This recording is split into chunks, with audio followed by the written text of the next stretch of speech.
അപ്പോൾ ഈ പറഞ്ഞ കാര്യങ്ങളൊക്കെ ശ്രദ്ധിക്കുകയാണെങ്കിൽ തീർച്ചയായും ദജ്ജാലിൻ്റെ പരീക്ഷണത്തിൽ നിന്ന് നമുക്ക് രക്ഷപ്പെടാൻ സാധിക്കുമെന്ന കാര്യത്തിൽ തർക്കമില്ല. അതിൻ്റെ എല്ലാം കൂടെ നിരന്തരമായി പ്രിയപ്പെട്ട സഹോദരങ്ങളെ, ദജ്ജാലിൻ്റെ പരീക്ഷണത്തിൽ നിന്ന് രക്ഷ ലഭിക്കുവാൻ വേണ്ടി അല്ലാഹു സുബ്ഹാനഹു വ തആലയോട് നാം പ്രാർത്ഥിച്ചു കൊണ്ടിരിക്കണം. നിരന്തരമായ പ്രാർത്ഥന. ഇമാം മുസ്ലിം റഹിമഹുല്ലാ അദ്ദേഹത്തിൻ്റെ സ്വഹീഹിൽ ഉദ്ധരിക്കുന്നു, നബി ഹുറൈറ റളിയല്ലാഹു തആല അൻഹു ഖാല റസൂലുള്ളാഹി സ്വല്ലല്ലാഹു അലൈഹി വസല്ലം, അല്ലാഹുവിൻ്റെ റസൂൽ പറഞ്ഞിരിക്കുന്നു, ഇദാ ഫറഗ അഹദുകും മിനത് തശഹ്ഹുദിൽ ആഖിർ, നിങ്ങളിൽ ആരെങ്കിലും നമസ്കാരത്തിലെ അവസാനത്തെ തശഹ്ഹുദിൽ നിന്ന് വിരമിച്ചു കഴിഞ്ഞാൽ, എന്ന് പറഞ്ഞാൽ അത്തഹിയാത്തും സ്വലാത്തും ചൊല്ലിക്കഴിഞ്ഞാൽ പിന്നെ എന്തു വേണം? ഫലിയതഅവ്വദ് ബില്ലാഹി മിൻ അർബഇൻ, 4 കാര്യത്തിൽ നിന്ന് അള്ളാഹുവിനോട് രക്ഷ ചോദിച്ചോളൂ. മിൻ അദാബി ജഹന്നം വമിൻ അദാബിൽ ഖബർ, നരകത്തിൻ്റെ ശിക്ഷയിൽ നിന്ന്, ഖബറിലെ ശിക്ഷയിൽ നിന്ന്, വമിൻ ഫിത്നത്തിൽ മഹ്യാ വൽ മമാത്ത്, ജീവിതത്തിലെയും മരണത്തിലെയും പരീക്ഷണങ്ങളിൽ നിന്ന്, വമിൻ ശർരിൽ മസീഹിദ് ദജ്ജാൽ, മസീഹുദ് ദജ്ജാലിൻ്റെ ഷർറിൽ നിന്നും. ഓരോ മുസ്ലിമും നിർബന്ധപൂർവം 5 വക്ത് നമസ്കരിക്കുന്നു. ആ 5 വക്ത് നമസ്കാരങ്ങളിലും അവസാന തശഹുദിൽ ഈ 4 കാര്യങ്ങളിൽ നിന്ന് രക്ഷ തേടണം. ഈ ഹദീസിൻ്റെ അടിസ്ഥാനത്തിൽ ധാരാളം പണ്ഡിതന്മാർ നമസ്കാരത്തിൽ അവസാനത്തെ തശഹുദിൽ ഈ 4 കാര്യങ്ങളിൽ നിന്ന് രക്ഷ ചോദിക്കൽ വാജിബാണ്, നിർബന്ധമാണ് എന്ന് പറഞ്ഞിട്ടുണ്ട്. അല്ലാഹു ആലം. പക്ഷേ അതിൻ്റെ ഗൗരവം വളരെ പ്രധാനപ്പെട്ടതാണ് എന്നതിൽ യാതൊരു സംശയവും ആർക്കുമില്ലതാനും. അള്ളാഹുവിൻ്റെ റസൂൽ അത് നമ്മെ പ്രത്യേകം ഓർമ്മപ്പെടുത്തുകയുണ്ടായി. അതേപോലെ തന്നെ റസൂലുള്ളാഹി സല്ലല്ലാഹു അലൈഹി വസല്ലം വളരെ ഗൗരവപൂർവം ഈ ഉമ്മത്തിന് ഓർമ്മപ്പെടുത്തിയിട്ടുള്ള കാര്യങ്ങളിലൊന്ന് മസീഹുദ് ദജ്ജാലാണ്.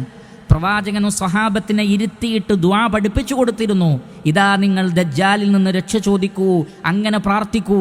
അങ്ങനെ സ്വഹാബത്തതാ പ്രാർത്ഥിക്കുന്നു. സ്വഹീഹായ ഒരു ഹദീസിൽ കാണാം, അള്ളാഹുവിൻ്റെ റസൂൽ സല്ലല്ലാഹു അലൈഹി വസല്ലമ പറയുകയാണ്, ഇന്ന ഹാദിഹിൽ ഉമ്മ, തീർച്ചയായും ഈ ഉമ്മത്ത് തുബ്തല ഫി ഖുബൂരിഹ, അവരുടെ ഖബറിൽ വെച്ച് പരീക്ഷിക്കപ്പെടും.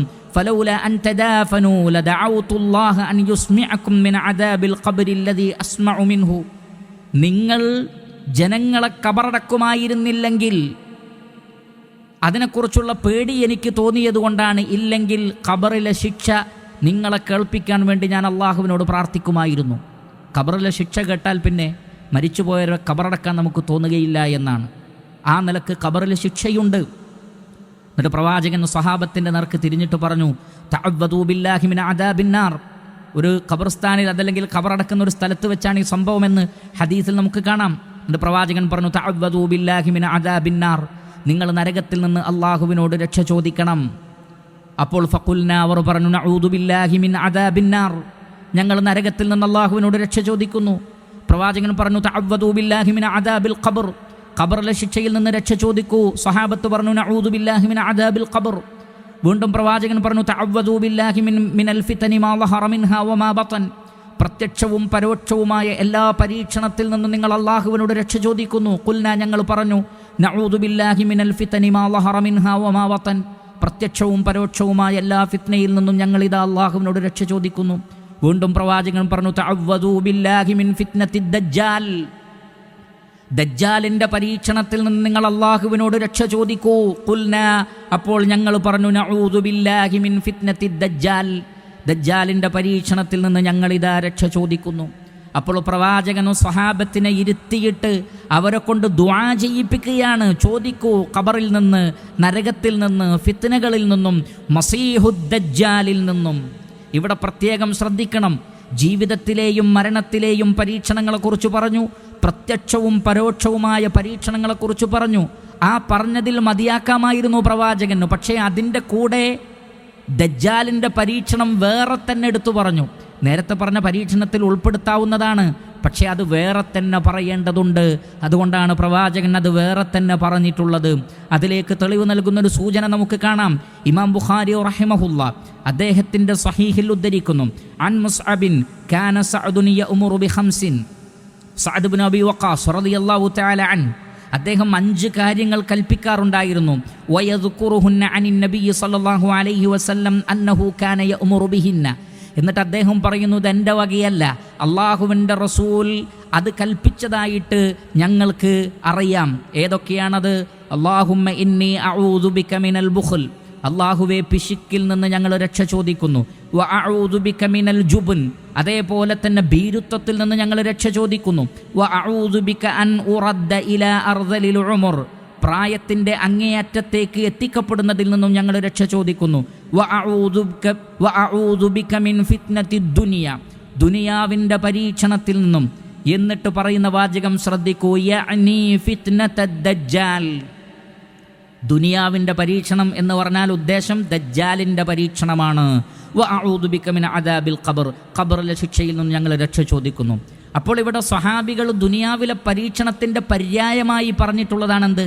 മസീഹുദ്ദജ്ജാലിൻ്റെ പരീക്ഷണം. അപ്പോൾ അത്രയും കടുത്ത പരീക്ഷണമാണ്, ഫിത്നയുടെ പര്യായമായി പറയാൻ പറ്റുന്ന പരീക്ഷണമാണ് ദജ്ജാലിൻ്റെ പരീക്ഷണം. അതിൽ നിന്ന് നിരന്തരമായി നിർബന്ധ നമസ്കാരങ്ങളിലും അതിനു പുറമെ ഐച്ഛികമായ സുന്നത്തായ നമസ്കാരങ്ങളിലും രാത്രി നമസ്കാരങ്ങളിലുമെല്ലാം അവസാന തശഹുദിൽ ദജ്ജാലിൽ നിന്ന് രക്ഷ ചോദിക്കൽ വളരെ പ്രധാനപ്പെട്ട ഒരു കാര്യമാണ്, ഒരു ദുആ ആണ് എന്ന് നാം മനസ്സിലാക്കേണ്ടതുണ്ട്. ഇമാം മുസ്ലിം റഹിമഹുല്ല അദ്ദേഹത്തിൻ്റെ സ്വഹീഹിൽ ഉദ്ധരിക്കുന്നു, ഇബ്നു അബ്ബാസ് റളിയല്ലാഹു അൻഹുവിൽ നിന്ന് താവൂസ് റളിയല്ലാഹു അൻഹു ഉദ്ധരിക്കുകയാണ്, അൻ താവൂസിൻ അൻ ഇബ്നി അബ്ബാസിൻ അന്ന റസൂലല്ലാഹി സ്വല്ലല്ലാഹു അലൈഹി വസല്ലം കാന യുഅല്ലിമുഹും ഹാദ ദുആ കമാ യുഅല്ലിമുഹുമുസ് സൂറത മിനൽ ഖുർആൻ. അല്ലാഹുവിൻ്റെ റസൂൽ പരിശുദ്ധ ഖുർആനിലെ ഒരു സൂറത്ത് പഠിപ്പിക്കുന്നത് പോലെ ഈ ദുആ സ്വഹാബത്തിനെ പഠിപ്പിച്ചിരുന്നു എന്നാണ്. പരിശുദ്ധ ഖുർആനിലെ ഒരു സൂറത്ത് പഠിപ്പിക്കുന്നത് പോലെ. എന്താണ് സൂറത്ത് പഠിപ്പിക്കുന്നത് പോലെ എന്ന് പറഞ്ഞാൽ ഉലമാക്കൾ പറഞ്ഞത് റിപ്പീറ്റ് ചെയ്ത് ചൊല്ലി പഠിപ്പിച്ചിരുന്നു എന്നാണ്. നമ്മൾ നേരത്തെ പറഞ്ഞ ഹദീസിൽ അങ്ങനെയാണ്, പ്രവാചകൻ പഠിപ്പിക്കുകയാണ്, തഅവ്വദു തഅവ്വദു തഅവ്വദു എന്ന് പറഞ്ഞുകൊണ്ട് റസൂലുള്ള പഠിപ്പിക്കുകയാണ്. അപ്പോൾ ഖുർആൻ വിദ്യാർത്ഥികളെ പഠിപ്പിക്കുന്നത് എങ്ങനെയാണോ റിപ്പീറ്റ് ചെയ്ത് ഓതിക്കൊടുത്ത് പഠിപ്പിക്കുന്നത് പോലെ അള്ളാഹുവിൻ്റെ റസൂൽ ഈ ദുആ ഞങ്ങളെ പഠിപ്പിച്ചിരുന്നു. അല്ലാഹുമ്മ ഇന്നാ നഊദു ബിക മിൻ അദാബി ജഹന്നം വനഊദു ബിക മിൻ അദാബിൽ ഖബർ വനഊദു ബിക മിൻ ഫിത്നത്തിൽ മസീഹിദ് ദജ്ജാൽ വനഊദു ബിക മിൻ ഫിത്നത്തിൽ മഹ്യാ വൽ മമാത്ത്. ഈ ദുആ അല്ലാഹുമ്മ ഇന്നാ അഊദു ബിക മിൻ അദാബി ജഹന്നം വഅഊദു ബിക മിൻ അദാബിൽ ഖബർ വഅഊദു ബിക മിൻ ഫിത്നത്തിൽ മസീഹിദ് ദജ്ജാലി വഅഊദു ബിക മിൻ ഫിത്നത്തിൽ മഹ്യാ വൽ മമാത്ത്. എന്നിട്ട് ഖാല മുസ്ലിം ഇബ്നുൽ ഹജ്ജാജ്, ഇമാം മുസ്ലിം റഹിമഹുല്ലാ പറയുകയാണ്, ബലഗനി അന്ന താവൂസൻ, ഇബ്നു അബ്ബാസ് റളിയല്ലാഹു അൻഹുവിൽ നിന്ന് ഇത് ഉദ്ധരിക്കുന്ന താവൂസ് റളിയല്ലാഹു അൻ, അദ്ദേഹം താബിയാണ്. ഖാല ലിബ്നിഹി, തൻ്റെ മകനോട് ചോദിക്കാറുണ്ടായിരുന്നു, അദഅൗത ബിഹാ ഫീ സ്വലാത്തിക്, നീ നമസ്കാരത്തിൽ ഈ ദുആ ചെയ്തോ? തശഹുദിന് ശേഷം ഈ ദുആ നീ ചെയ്തോ? ഫഖാല, അപ്പോൾ മകൻ പറഞ്ഞു, ലാ, ഇല്ല, ചൊല്ലിയിട്ടില്ല. ഖാല അഇദ് സ്വലാതക്, മാറ്റി നമസ്കരിക്കൂ എന്നാണ് താവൂസ് റളിയല്ലാഹു അൻഹു പറഞ്ഞതെന്നാണ്. മകനോട് ചോദിക്കണത്, നീ തശഹുദിന് ശേഷം ഈ ദുആ നടത്തിയോ? ഇല്ല എന്ന് പറഞ്ഞപ്പോൾ മാറ്റി നമസ്കരിക്കൂ. അതിൻ്റെ അർത്ഥം ഈ ദുആ ചൊല്ലിയിട്ടില്ലെങ്കിൽ നമസ്കാരം ബാത്തിലാണ്, മാറ്റി നമസ്കരിക്കണമെന്നല്ല, ഒരിക്കലും അങ്ങനെയല്ല. പക്ഷേ താബിഈങ്ങളും തബഉ താബിഈങ്ങളും ഈ ഉമ്മത്തിലെ സലഫു സ്വാലിഹീങ്ങളും ഈ വിഷയത്തെ എത്രമാത്രം ഗൗരവത്തിൽ കണ്ടു എന്നതാണ്. അപ്പോൾ സ്വന്തം മകനോട് അങ്ങനെ പറയാനുള്ള കാരണം തൻ്റെ മകൻ ഇത് പ്രാർത്ഥിക്കാത്തൊരവസ്ഥയെ അദ്ദേഹം ഭയപ്പെട്ടതുകൊണ്ടാണ്. അങ്ങനെ ഒരു ശീലം തൻ്റെ മകനുണ്ടായാൽ അത് തൻ്റെ മകന് അപകടമാണ് എന്ന് മനസ്സിലാക്കിയ മഹാനായ ആ താബിഈ പണ്ഡിതൻ തൻ്റെ മകനോട് നമസ്കാരം ആവർത്തിക്കാൻ പറഞ്ഞു. ആ നിലക്ക് ഈ ഉമ്മത്തിനെ പഠിപ്പിക്കാൻ വേണ്ടിയാണ് അദ്ദേഹം അങ്ങനെ ചെയ്തിട്ടുള്ളത് എന്ന് നമ്മൾ മനസ്സിലാക്കണം.